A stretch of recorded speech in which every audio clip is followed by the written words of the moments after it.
This year our church will pass an important milestone, and that is entering into its 5th year of operations.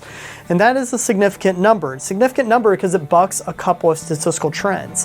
When it comes to churches that have the backing of some sort of parent organization or some sort of mother church, by the time they hit their 4th year, somewhere around a third or more of those churches will end up failing and closing their doors. Now, those odds aren't fantastic, but it gets even worse when you look at churches like ours that don't have the backing of those parent organizations. For churches like ours, that number goes up to as high as 80% of all churches will close down. Now, when you look at our church, you have to ask yourself, well, why have we been able to buck that trend? What is it about what we're doing or how we're set up? Is it that somehow we've stumbled upon some secret formula, or that somehow we are doing all these things that other churches aren't necessarily doing, that we have better programs, that we have better financials? Most of that is absolutely not the case. So what is it about our church that individuals seem to actually find to be welcoming, that people end up coming to call a church home? Well, I think that is a focus that we have worked very hard to try to cultivate on faith in Christ. It sounds so simple because you would think that every single church out there is based on their unity in Christ, but if you were to really stop and think about it really hard, that maybe is not necessarily the case. There's a lot of churches out there that will form their sense of identity based on culture. Maybe it's based on family traditions and the different established groups that have been a part of those churches for generations. Maybe it's part of social norms or social trends. There are many things that churches like to hold up as the basis for their unity. But in our church, we don't have the luxury of those things. We don't have some grand cathedral. We don't have a massive band with light shows and smoke machines. We don't have generational, founding members and whatnot. All that we have is Christ and the faith that we have in that Christ. Now, one of the reasons why I think that is an important thing, and why I think it's a feature, not a bug, is because when you look at what Paul talks about as being the foundation of the church in the Bible, it is that Christ. I mean, after all, one of the things that we'll cite whenever we talk about unity in the church is Ephesians 4, where Paul talks about there being one body and one spirit, one Lord, one faith, and one baptism that we are all a part of. That's Ephesians 4:4. And when you look at that image of unity, you end up not seeing a ton of things that churches today will put on a pedestal. One of the things you're going to read here in a second is this excerpt from Colossians. And when you read this section, I want you to look at what Paul seems to put on a pedestal. Is it things like programs? Is it things like ceremonies and different forms of rituals? Is it, generational membership? Is it financials? It's none of those things. I think what you're going to find out is that the basis of a meaningful, strong church that Paul seems to uphold are themes of love and discipleship.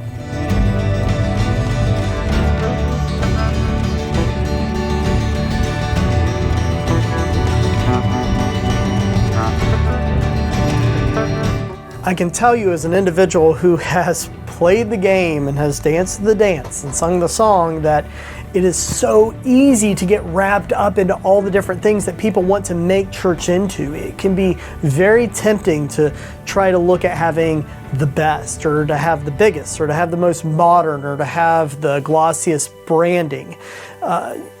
Church is shockingly very competitive, especially amongst individuals who have made this a part of their life or part of their career, either as an actual pastor or as somebody who's some sort of lay leader. You don't have to look very far in order to see this. When you see churches that will talk about wanting to be unified, however, they want that unity if they can be in front. They want to have these combined community things so long as they can be seen as the main organizer, or they can put their pastor's picture on the front of it, or they can put their logo on the cover of the program. This is bluntly not what the church was intended to be. And even if it's something that people will somehow argue is not necessarily a bad thing, it's certainly not what the basis of the church is when we read the Bible. So we have to ask ourselves, what is the basis of the church? This is something that we see pretty clearly laid out in Matthew when Christ asks his disciples, who do other people say I am? And one of the things that you're going to see in here is you're going to see the disciples talk about what all the other people surrounding them have to say about this person of Christ. Some say Christ is Elijah. Some say that Christ is this person or that person. And I think if we just pause that story right there, then what we would see is something that maybe looks very familiar to the church today. How many Christians today do you know borrow their image of Christ from their surroundings? Either they look at Christ as someone they don't want to know because they had a negative interaction with some Christians or some church, or maybe they act like they're a good little Christian, but it's really just because they were fortunate enough to grow up in a good background with the church. You see, in both of those situations, there is a danger that these individuals maybe don't have their own answer for who Christ is, the basis of the church. They are instead borrowing that image of Christ from their surroundings.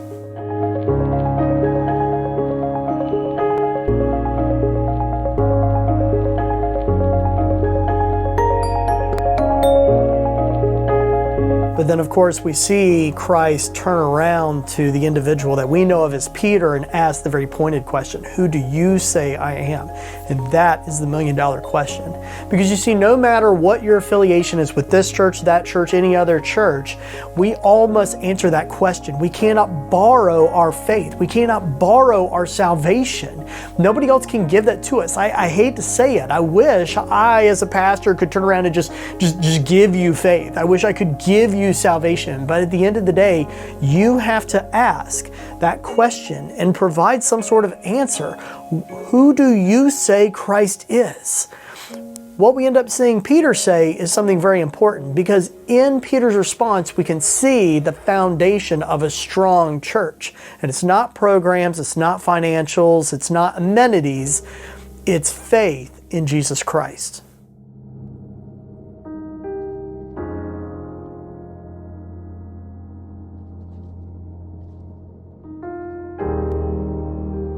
There's a little bit of wordplay going on there whenever Christ turns around and tells Simon Peter, that we know of as Peter, that, I call you Peter, and on this rock I will build my church. Because, see, Peter in the Greek, his name is Petros, and then when he says it on this rock, he's using the word Petros. So he's using kind of a little colloquialism here in order to connect what Peter just said with how he's going to base his church. And really, there's a couple different interpretations of this, but it doesn't really matter which one you subscribe to, because the root meaning is still going to be the same. Whether you believe Christ was pointing out Peter's response as being the basis of his church, meaning faith in Christ, or whether you think it is Peter himself. Because Peter later on in his own letters talked about Christ being the rock, Christ being the cornerstone, the foundation of everything that would follow. And so you see, regardless of how exactly you interpret the words and get into some kind of theological conversation, what you can see is this very clear message that the thing that is going to lead to a firmly planted church is going to be an understanding of who Christ is. And not just in aggregate, not just as a collective, but as individuals. The individual members that call themselves a member of that body have to ask themselves, who do you say Christ is? And so that is the question for you today. Who do you say Christ is? Is your answer to that question something that you borrow from people around you? Is it something that you borrow from experiences you've had with other churches, or with certain pastors, or with certain family members who say that they are, really strong Christians? Or is it something that you yourself have responded to? Who do you say that Christ is? Because that is the question that we have to answer.